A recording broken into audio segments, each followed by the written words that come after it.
Before we get into the story, comment below where in the world you're watching from today. I'd love to know. And if you enjoy these kinds of stories, don't forget to like and subscribe. All right, let's jump in. The Galactic Senate sat in their grand chamber, and all eyes were on the massive display screen. The tension was thick, and a quiet murmur spread among the crowd as the final voting numbers began to appear. Ambassador William Carter, Earth's representative, stood at his podium, his heart sinking as the numbers flashed on the screen. 78% in favor of Resolution 7392. Carter couldn't believe his eyes. The resolution had passed, and it meant one thing. Earth was going to be forced to disarm. Carter gripped the sides of the podium, trying to stay calm. He had been Earth's ambassador for 8 long years, and he had worked hard to build trust with the galactic community. But now, after everything humanity had done to keep the peace in the galaxy, the Senate was voting to strip Earth of its weapons.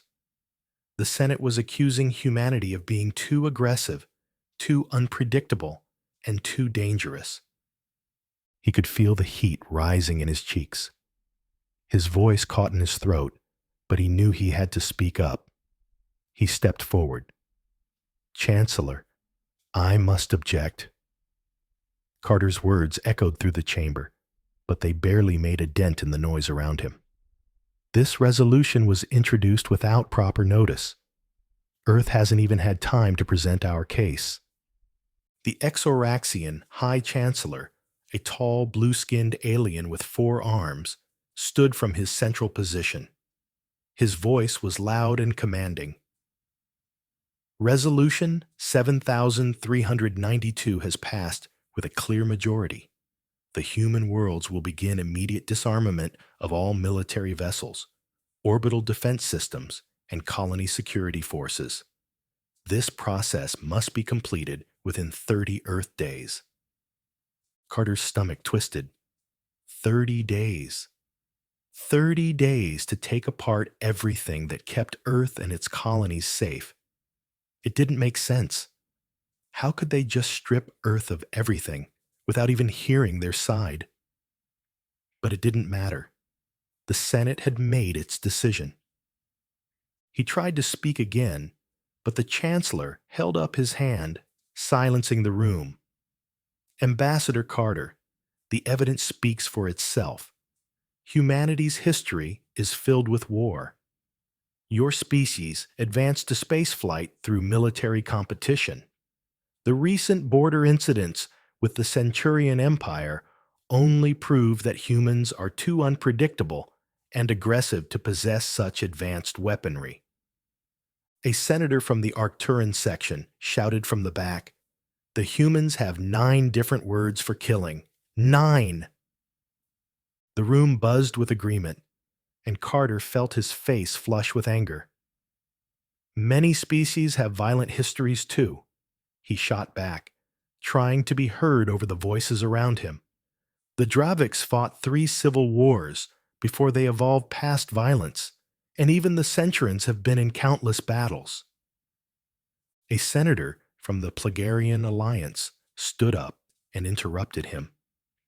"Humans were bombing each other less than 200 years ago. You are children playing with fire."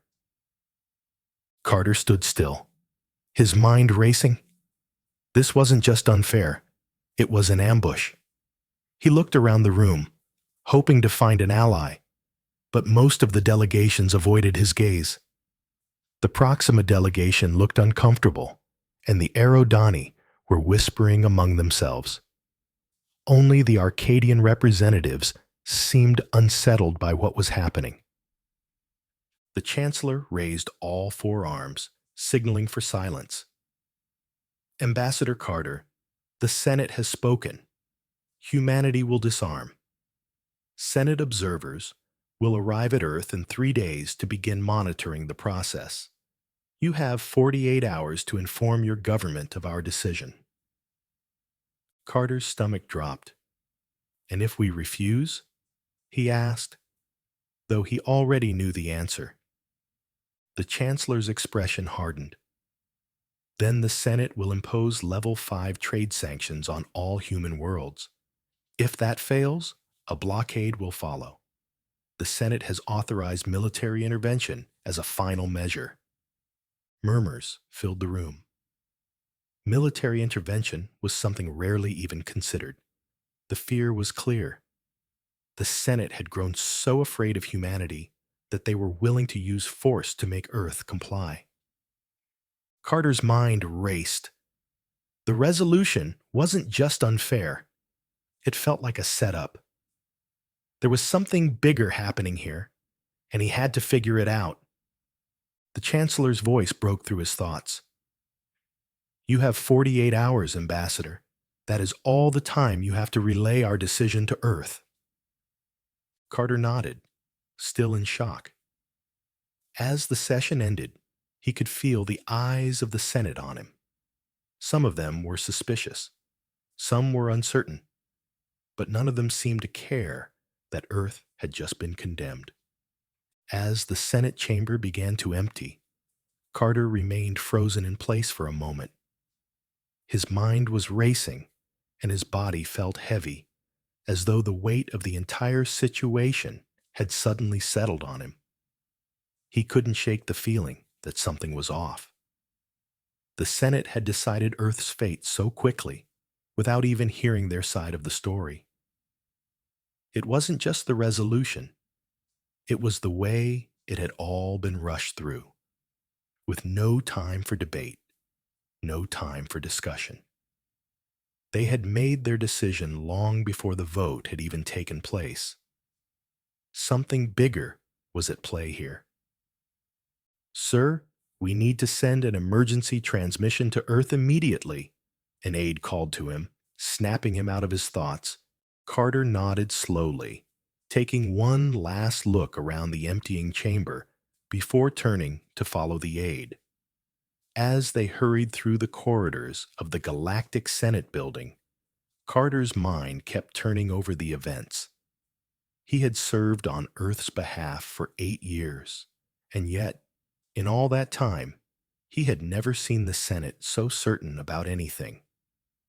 There had been disagreements, yes, especially around certain military technologies, but nothing like this. Nothing so direct.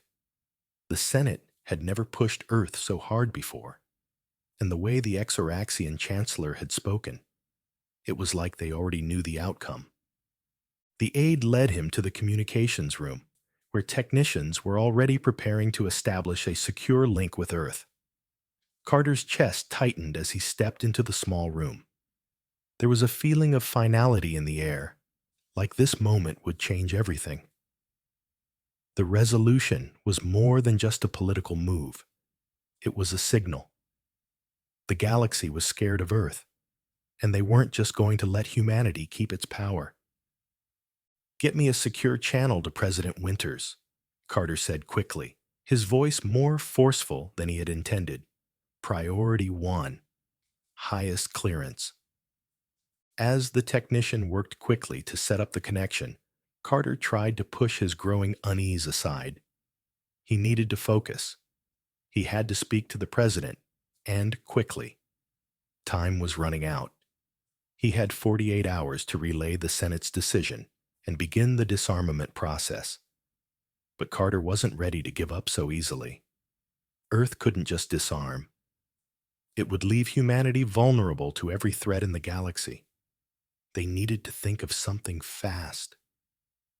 The screen in front of him flickered to life, and the familiar face of President Allison Winters appeared. She was in the emergency meeting room at the White House, looking as calm as ever. But Carter could see the concern in her eyes. She had already been briefed on the Senate's decision, though she hadn't yet heard the full details. "William, what's the situation?" Winters asked, her voice steady but with a hint of worry. Carter took a deep breath, running a hand through his hair. "Madam President, the Senate has voted. Resolution 7392 passed with overwhelming support. They're demanding that we disarm all our military forces. Everything. No exceptions.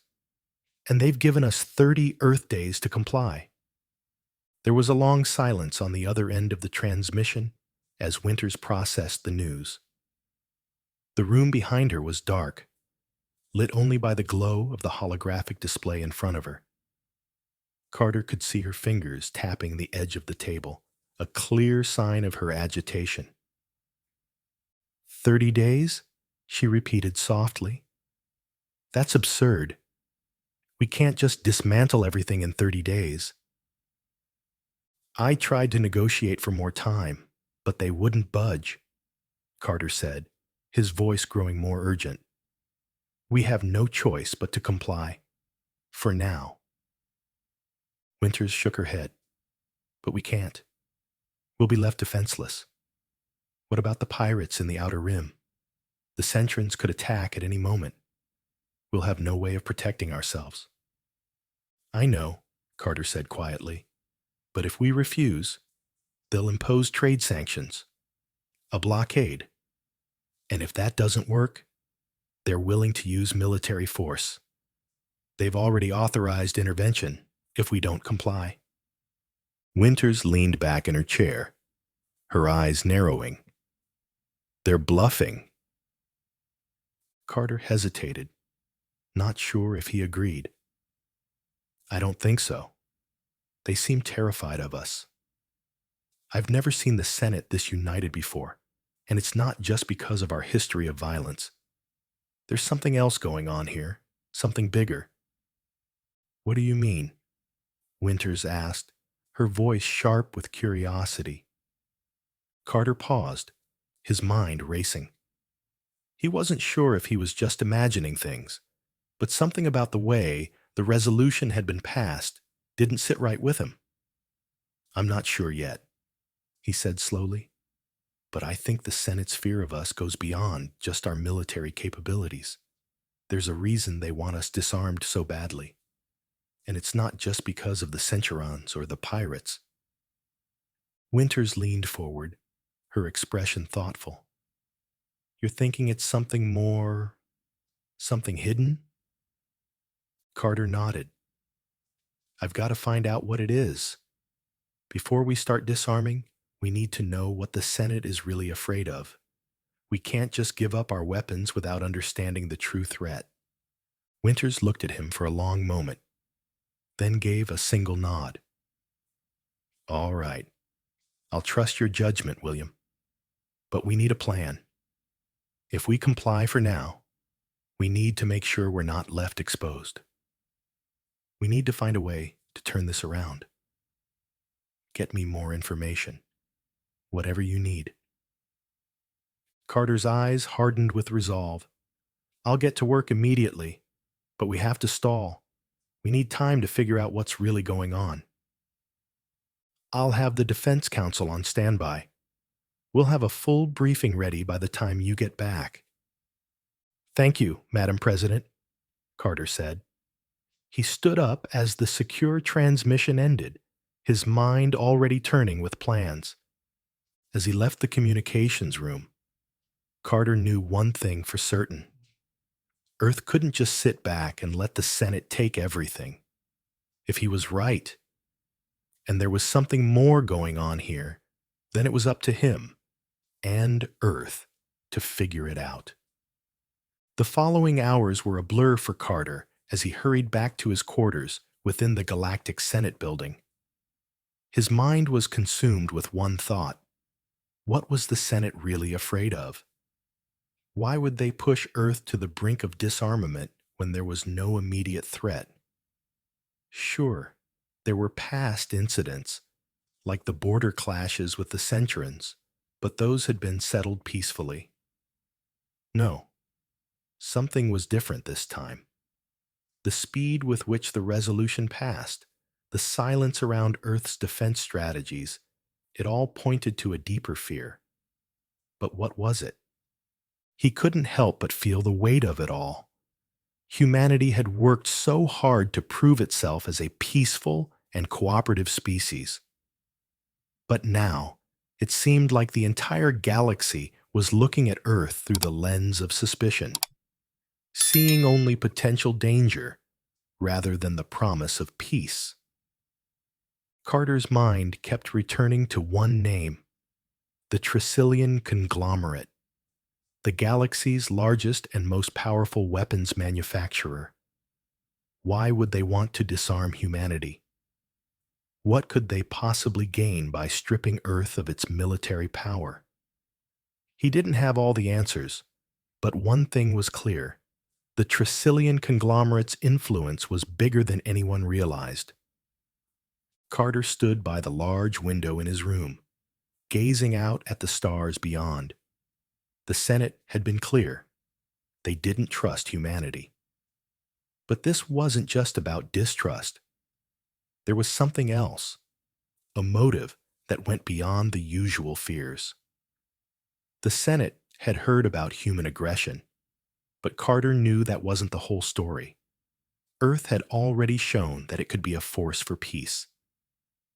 Yet here they were, being punished for the very traits that had made them successful in the first place: creativity, adaptability, and resilience. He needed answers, and he needed them fast. The next day, Carter met with a few trusted members of Earth's diplomatic team, including his closest ally on the Senate, Ambassador Villan of the Arcadian delegation. Villan had been a quiet but powerful supporter of humanity's case, often speaking out in their favor during the Senate's more heated debates. Carter knew that if anyone could help, it was Villan. "Villan, I need you to dig into something for me," Carter said, lowering his voice as they sat across from each other in the Senate's private briefing room. "It's the Tricillian conglomerate. I think they're behind this whole mess." Villan raised an eyebrow, clearly intrigued. "The weapons manufacturer? You think they're behind the Senate's sudden fear of humanity?" "I'm not sure yet," Carter admitted, "but I need to find out what they're up to. They have far too much influence in the Senate, and if they're pulling strings, we need to know about it." Villan thought for a moment, his fingers tapping the side of his chair. "I'll get my people on it. But be careful, William. The Tricillian conglomerate isn't something you want to tangle with. They've been in the game too long." Carter nodded. He knew the risks. The Tricillians were known for their ruthlessness in business and politics. Their weapons had turned the tide in several galactic conflicts, and they were deeply entrenched in the Senate's politics. But if Earth had any chance of surviving this, they needed to understand who was pulling the strings and why. "I know," Carter said grimly, "but we don't have a choice. If we're going to find out what's really going on, we need to dig deeper. I have a feeling there's more to this disarmament resolution than meets the eye." Villan gave a slight nod of agreement. "I'll start looking into it right away. But William, be careful. The Senate may not be as neutral as we think. If you push too hard, you could end up with more enemies than you know." "I'll handle it," Carter replied, his voice firm. "We don't have a choice. I'll get to the bottom of this one way or another." Over the next few days, Carter met with various members of the Senate, trying to buy more time. He wasn't just stalling for Earth. He was stalling for answers. He pushed for delays in the disarmament process, offering to cooperate with the Senate's observers, while he worked to figure out what was really behind this sudden push for Earth's disarmament. In the meantime, he kept in contact with Villan, who was making headway on his investigation into the Tricillian conglomerate's activities. It wasn't long before Villan sent Carter a secure message, and Carter wasted no time in opening it. The message was brief, but to the point. "I found something. It's bigger than we thought. Trillion payments to key senators are linked to an intelligence leak. Someone's been feeding false reports about Earth's military capabilities." Carter's pulse quickened. This was it.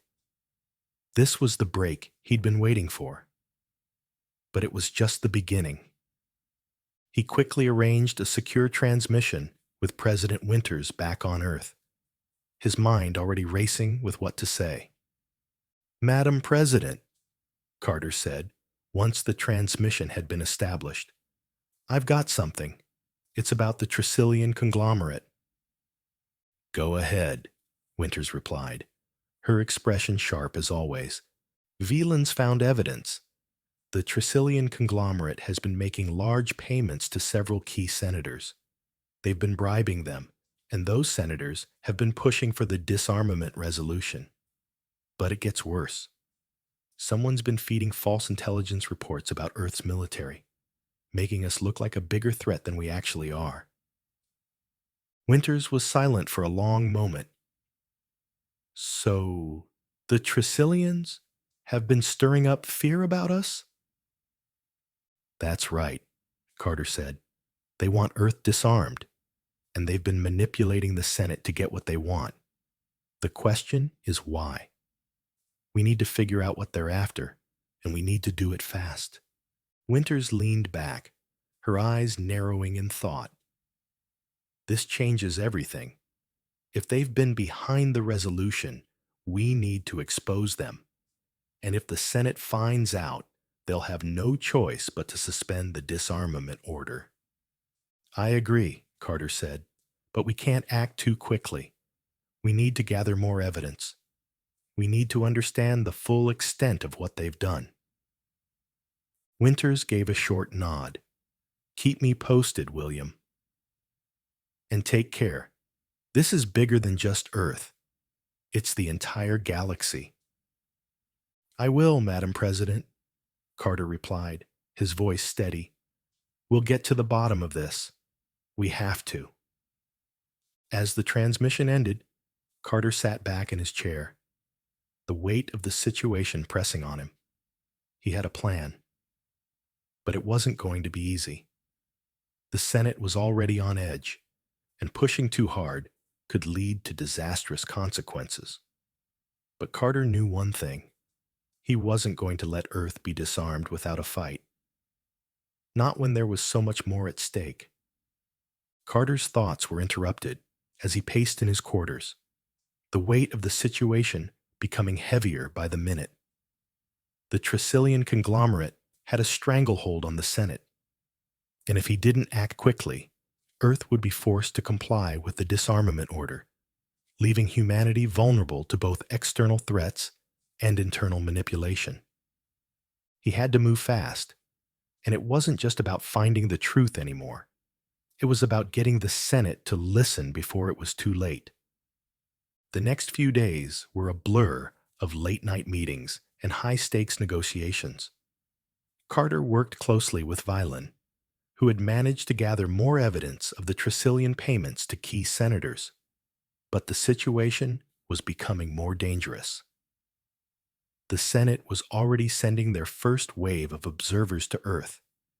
Their arrival, just days away, to begin monitoring the disarmament process. Meanwhile, the Trillion conglomerate was watching closely, making sure that everything stayed on course. But Carter was ready. With the evidence they had gathered, he knew the time had come to confront the Senate directly. He couldn't wait any longer. He stood in front of the large screen in the Senate's main chamber, flanked by Admiral Powell and Dr. Olivia Sanders, both of whom had been instrumental in the development of Earth's countermeasure to the disarmament. They had all worked together to prepare for this moment. The Exoraxian High Chancellor called the session to order, his voice booming across the chamber. "Ambassador Carter, you have requested an emergency meeting. The Senate recognizes Earth's right to address the Assembly regarding the disarmament process. Carter stepped forward, his face calm but resolute. He wasn't just speaking for Earth anymore.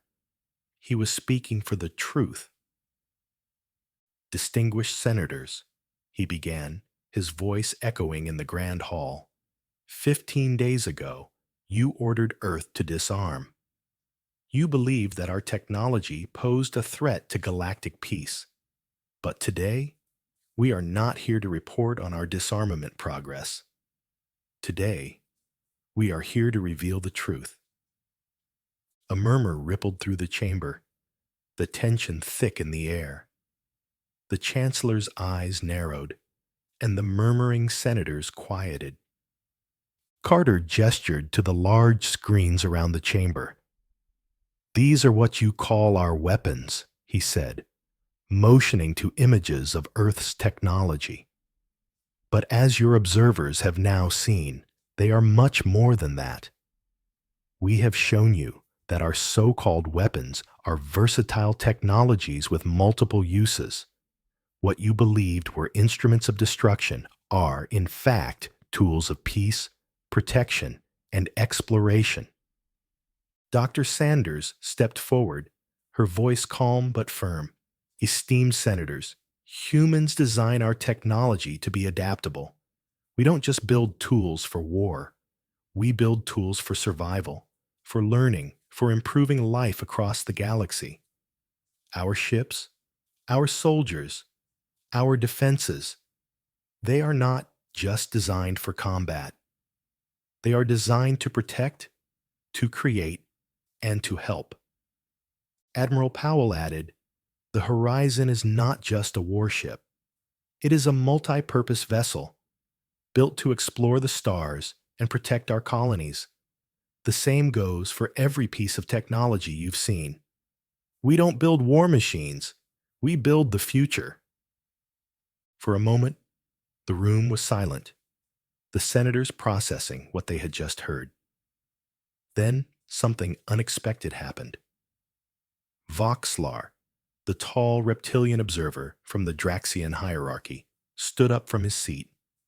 His yellow eyes flashed with realization as he addressed the chamber. It's true, he said, his voice low but powerful. I have seen it myself. I've watched as humans have shown us their technology. What we thought were weapons are not weapons at all. They are tools, tools that can be used for peace. The Chancellor's face twisted in frustration. This changes nothing, he snapped. Humanity's history is still filled with warfare. The potential for these adaptable technologies to be used as weapons remains. But that's just it, Carter shot back. We are not asking you to ignore the potential. We are asking you to judge us by how we use these technologies, not by how they could be used in the worst-case scenario. We don't build tools for destruction. We build tools for building, for saving lives, for exploration. Voxlar nodded in agreement. I have seen it. We have all seen it. These technologies are not just dangerous weapons. They are innovations that the galaxy could learn from. As the chamber erupted into hushed conversations, Carter knew this was his moment. The Senate was finally starting to understand. But there was still one more thing he needed to reveal. He turned to Dr. Sanders, who activated another set of images on the screen. This time, they showed a web of complex financial transactions, the payments from the Tricillian conglomerate to key senators. The images flashed across the room, each connection more damning than the last. Senators, Carter said, his voice steady. These payments are from the Tricillian conglomerate. They have been bribing key members of this Senate to push for this resolution. They have been manipulating you, using fear and misinformation to further their own agenda. The chamber fell into chaos. Senators shouted, pointing fingers and accusing each other. The Tricillian representative jumped to his feet, his metallic face contorted in anger. "These accusations are baseless," he shouted. "This is an attempt to discredit us." "Is it?" Dr. Sanders asked calmly. "We have evidence of payments, of manipulation, and of false intelligence reports designed to paint Earth as a threat. We've shown you how we use our technology, not for war, but for peace." As the chaos continued to swirl, another voice rose above the noise. Ilani, the Arcadian senator who had grown sympathetic to Earth's cause, stepped forward. "Chancellor, I move that the Senate immediately investigate these allegations and suspend Resolution 7392 pending the outcome of that investigation." One by one, other senators stood in agreement. The motion gained momentum, and soon nearly half the Senate was on their feet, calling for an investigation.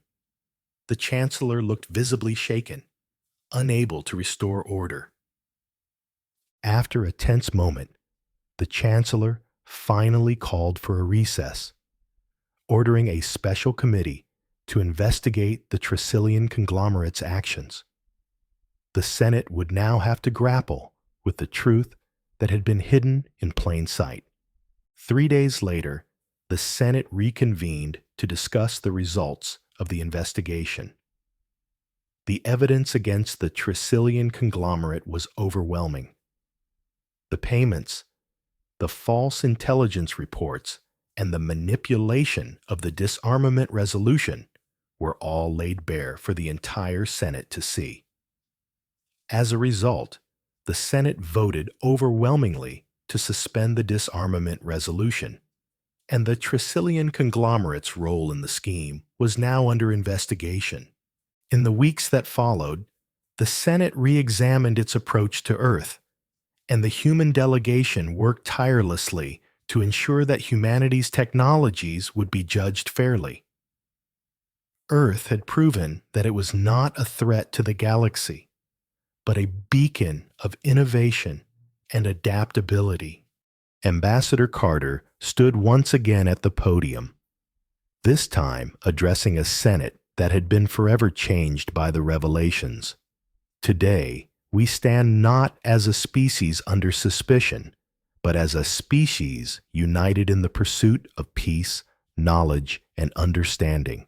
We have faced great adversity, but we have shown the galaxy that humanity's greatest strength lies not in our weapons, but in our creativity and our ability to adapt."